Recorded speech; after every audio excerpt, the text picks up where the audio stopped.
Welcome back to our conversation with our senior senator here in Massachusetts, Senator Elizabeth Warren. Senator, I noted with interest recent reporting that Wall Street sees a potential blue wave in November, Democrats retaking the White House and Senate much more positively than they once did. Now, given your chronic suspicion of Wall Street's motives and criticism of their behavior, I know you're all in for a Biden victory in retaking the Senate, but does that concern you, that all that might mean is more business as usual that pleases Wall Street? You know, the way I see it, I think Wall Street understands there is no economy if American families have no money. There's no economy if unemployment stays high. There is no economy if people can't buy things, if people can't get to work. So the first part of this is they want to see a response to COVID and a response to the economy. But you better make sure that you understand I'm going to follow this to make sure that families get relief and not just big corporations. I think that has to be a key part of it.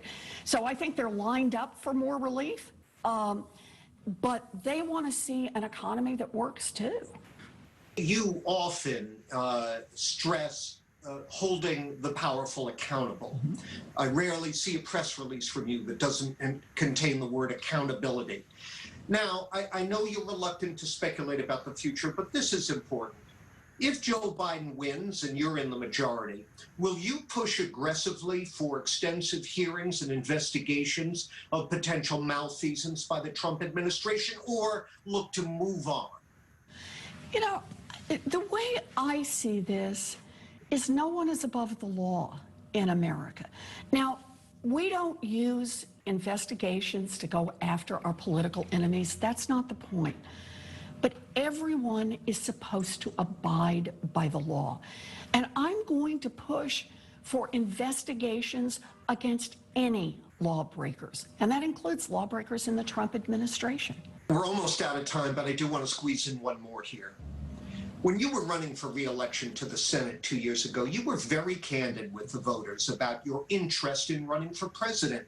You came right out. I know some of your own supporters weren't too thrilled that you did that, but you came right out and said, I'm seriously looking at it, and if I'm re-elected, I might do it. So I'm going to ask you for the same level of candor now.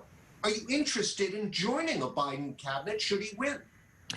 So on this one, I got to say, we're 11 days out, John. 11 days out from what may be the most consequential election of our lifetimes.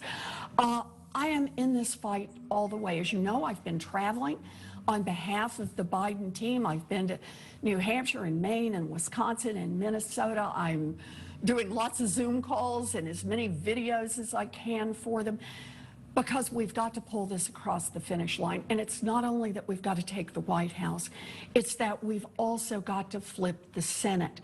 That becomes so clear as I'm here in Washington watching Mitch McConnell try to steal a second Supreme Court seat. I want to expand our lead in the House. And I'm trying to help with some folks at state level because we need Democrats to win up and down the ticket. So I've got 11 days. I'm going to stay focused on this like a laser. And then I hope we have a giant celebration. We bring lots of people across the finish line. We make it clear that we are turning our backs on the way that Donald Trump has approached government and approached human beings in our country. And then I'm going to find the best way I can to keep working. And that's what I'm going to stay focused on. All right, we got to leave it right there. Senator, Thank you so much for your time.